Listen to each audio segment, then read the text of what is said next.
With this cold weather, I bet you're looking for a comforting recipe, but you probably don't want a bunch of leftovers. Join me as I whip up a small batch of comfort from scratch.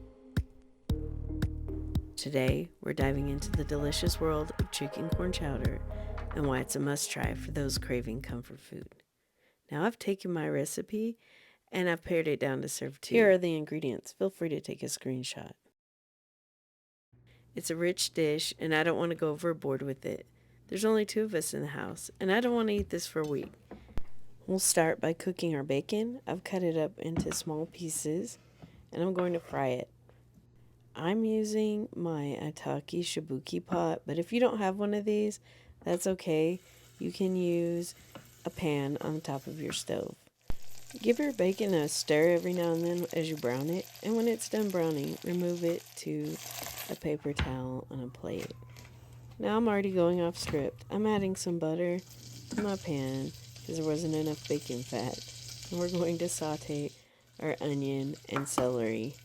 Hold the garlic back so that it doesn't burn. We'll add it in just a few minutes. Saute those veg for a minute or two. You can see the brown bits from cooking the bacon earlier. That's going to add flavor.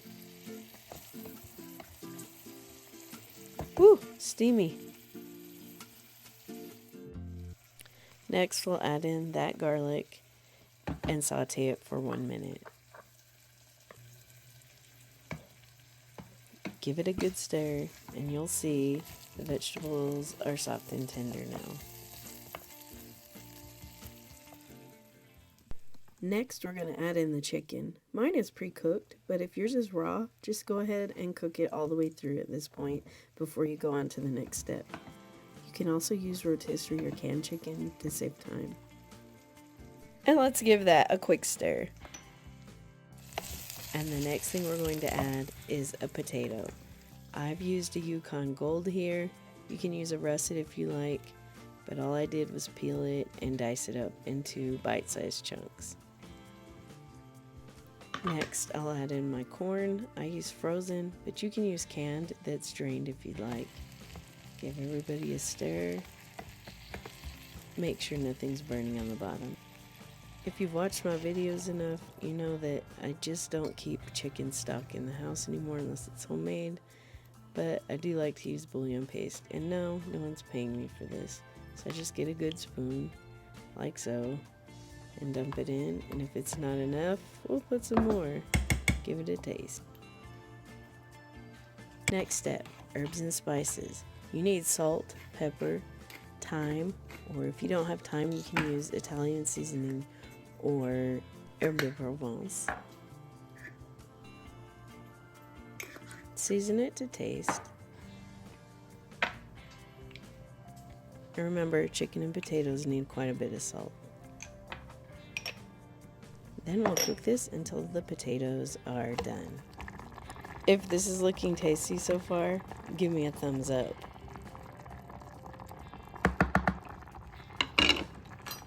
You should be able to easily pierce them with a fork or knife like that. To thicken it, we're going to add some flour. But you don't want to just put dry flour in here. Take a little bit of your soup or a little bit of extra water and stir it into your flour to make a paste, and then stir that paste into your soup, and you won't get any lumps. You have to bring it to a boil to get rid of the flour taste, and then we'll just cook it until it's thick enough. It really doesn't take long, just a few minutes. We want to add our milk or cream last. I like to use half and half, but you could also use milk, or you could use a heavy cream if you want it really rich. And we're done. You just have to heat that milk through. Go ahead and taste it for seasoning.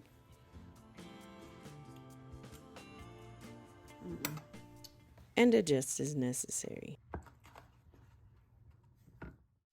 And you can see we have a nice creamy chowder that is ready to serve.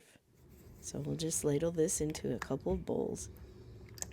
And while I do that, please like this video and subscribe to my channel if you haven't done so already.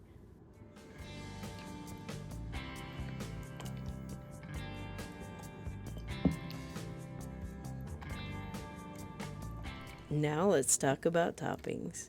You can top this obviously with that bacon that we cooked earlier, but I also like to add some chopped onions, some cheese, sometimes some nutritional yeast. I mean, really, whatever you like up here.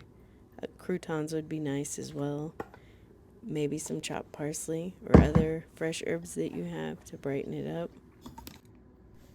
This is cheddar cheese that one of my coworkers brought to me from his hometown. So kind. I love it when people share food with me, and especially if it's something they're passionate about.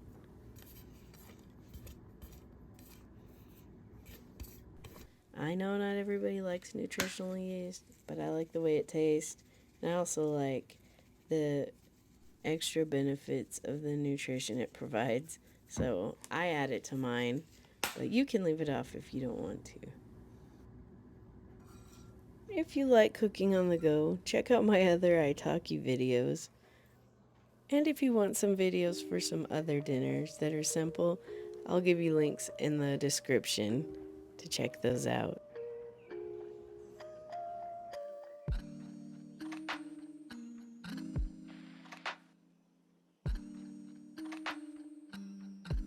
And that's it. We're done. Dinner served. Or lunch. Since we made this in a portable cooker, you could definitely make this at lunchtime somewhere else. Bon appetit. Check out this next video that YouTube has picked out for you. And à la prochaine. Au revoir. Goodbye.